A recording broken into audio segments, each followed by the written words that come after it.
حضور Norwegian society میں اور دوسرے مذہبی گروپس ہوتے ہوئے بحیثیت ایک احمدی لجنہ ہم کس طرح اپنی شناخت کو برقرار رکھتے ہوئے اس سوسائٹی میں اسلامی تعلیمات کے مطابق رول ماڈلز بن سکتی ہیں؟ آپ نے کوئی پلان بنایا ہے؟ جی حضور کوشش تو کر رہے ہیں. کیا بنایا؟ جی حضور ہماری کوشش یہ ہوتی ہے کہ ہم دوسرے مذاہب کی ٹیچنگز اور اپنی ٹیچنگز کو ساتھ ساتھ لے کے چلیں اور بتائیں کہ ہمارے مذہب کی ٹیچنگز جو ہیں وہ کیوں بہتر ہیں.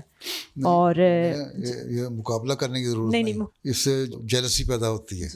یہ طریقہ نہیں ہے. اب سیمینار کریں اور اس میں بتائیں کہ اسلامک ٹیچنگ اس بارے میں کیا ہے، عورتوں کے ویمنس رائٹس کے بارے میں اسلام کیا کہتا ہے، اور انٹرسٹ ریٹ کے بارے میں، اکنامک پرابلمس کے بارے میں اسلام کیا کہتا ہے، شادی کے بارے میں اسلام کیا کہتا ہے، کیا حقوق ہیں مردوں کے، کیا عورتوں کے. ٹھیک ہے. اور مختلف حقوق جو ہیں 2-3 سال جلسوں میں تقریروں میں کرتا رہا آنسرم کے حوالے سے 25-30 حقوق بتائے ہیں. وہ حقوق یہ اسلام یہی کہتا ہے، مختلف ٹاپکس لے کے، اور پھر جو کنٹمپریری ایشوز ہیں ان کے اوپر ٹاپکس پہ اب سیمینار کریں اور کہیں اسلام اس کی یہ تعلیم دیتا ہے، قرآن اس کے بارے میں یہ کہتا ہے، سائنس کے بارے میں یہ کہتا ہے، ماڈرن ٹیکنالوجی کے بارے میں یہ کہتا ہے، اور باقی جو سائنس کی دوسری سبجیکٹس ہیں ان کے بارے میں یہ کہتا ہے. ڈاکٹر اسلام تو کہا کرتے تھے کہ 700 حکم ہے قرآن شریف میں. تو یہ بتائیں جس طرح ایک جلسہ ہوا تھا مذہب کا، ہر مذہب نے اپنی اپنی خوبیاں بیان کرتی تھیں. سیمینار کریں، دوسرے مذہب اپنی خوبیاں بیان کریں، عیسائی اپنی خوبیاں بیان کریں، ہندو اپنی خوبیاں بیان کریں. آپ کہیں اسلام یہ کہتا ہے، تو لوگ خود ہی جج کر لیں گے کہ کیا بہتر ہے. اب اسلامی اصول کی فلاسفی جو ہے وہ اسی کا نتیجہ تھا نا. حضرت مسیح علیہ السلام نے اسلام کی خوبیاں بیان کی ہیں اس میں. ٹھیک ہے، کہ اسلام کیا کہتا ہے، اسلام اس بارے میں کیا کہتا ہے، اس بارے میں کیا کہتا ہے، اس بارے میں کیا کہتا ہے.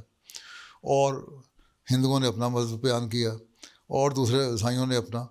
اور سب سے زیادہ جو پسند کیا گیا وہ مسیح موعود علیہ السلام کو مضمون پسند کیا گیا، کتابی شکل میں آ گیا، وہ آپ دیتے بھی ہیں لوگوں کو. تو صرف یہ نہ کہنا کہ ہمارا مذہب بہتر ہے، یہ تو اگلے آپ کو چڑھانے والی بات ہے نا. اب یہ کہیں اسلام کی یہ خوبیاں ہیں، باقی تمہاری مرضی، مانو کہ نہ مانو. یہی تبلیغ کا ذریعہ ہے. اور خود پھر رول ماڈل بنے. لوگوں کو کہنا کہ اسلام کہتا ہے کہ پردہ کرو اور خود بازار میں پھر رہے ہوں، گلے میں دوپٹہ بھی نہ ہو.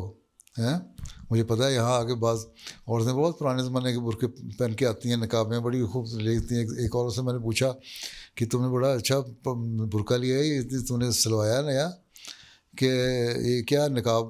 ابھی تک تو یہ تو پاکستان میں بھی اب آہستہ آہستہ کچھ چھوڑ رہے ہیں نقاب کو. اتنا اچھا نقاب ہے تمہارا. کہتی میں نے یہ سنبھال کے رکھا جب میں آئی تھی، جب آپ کو ملنے آؤں یہ مسجد سے جاؤں تو میں پہن لیتی ہوں. کم از کم سچ تو بولا نا اس نے. تو سچائی ہمارا ایک خاص کریکٹر ہونا چاہیے، اور ایمانداری، محنت، جو ہم کہتے ہیں اس پہ عمل کرنا. قرآن شریف کہتا ہے وہ باتیں نہ کہو جو تم کرتے نہیں ہو. تو جب ہم کرتے نہیں جو بات، اس کو تو اللہ تعالیٰ نے منع کر دیا، نہ کہو، کیونکہ تمہیں اس کا ثواب نہیں، گناہ ہی ہے. ٹھیک ہے. تو آپ ہی رول ماڈل جب بچوں کے سامنے اپنے نمونے پیش کریں گی تو اگلی نسل بھی ٹھیک ہو جائے گی. ٹھیک ہے. تو یہی چیز اصل ہے کہ شناخت اپنے بیان کرنی ہے، تو پھر شناخت کے لیے بڑا ایک جہاد کرنا پڑتا ہے. ٹھیک ہے. آپ نے M S C, P H D, B S C, فلاں اسکول کی، ہائر سیکنڈری اسکول کی جو سرٹیفکیٹ لینے ہیں، ڈگریاں لینی ہیں، اس کے لیے محنت کرتے ہیں.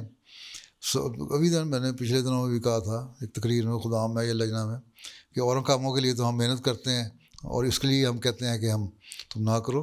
اور جو میری تقریریں ہوتی ہیں ان میں سے پوائنٹس نکال کے وہ بھی لجنہ کو چھوٹے چھوٹے پیسج دے کے نا بھیجا کریں. ہر ہفتے نا ایک پوائنٹ لے کے دے دیا، سرکولر کر دیا، اگلے ہفتے پھر ایک اور دے دیا، اگلے ہفتے اور دے دیا. تو 30-40 دنوں میں یا 30-40 ہفتے، ایک سال میں آپ پورا تقریر کو سرکولیٹ کر دیتے ہیں. ٹھیک ہے. اس سے فائدہ بھی ہوتا ہے. ٹھیک ہے.